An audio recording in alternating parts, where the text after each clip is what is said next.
Rama, budi casamu gedhe saben dina nyambut gawe.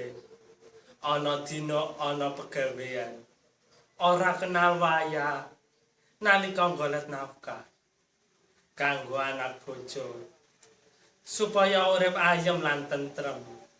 Rama, budi casamu ora bisa dibalis kanggo apa bae.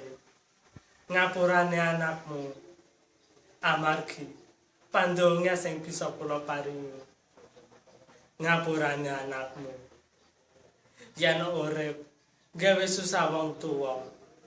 Rama, ing donya sliramu wis ora ana. Yen krungu kabar menika aku nangis metu banyune mrebes milih saka mripat.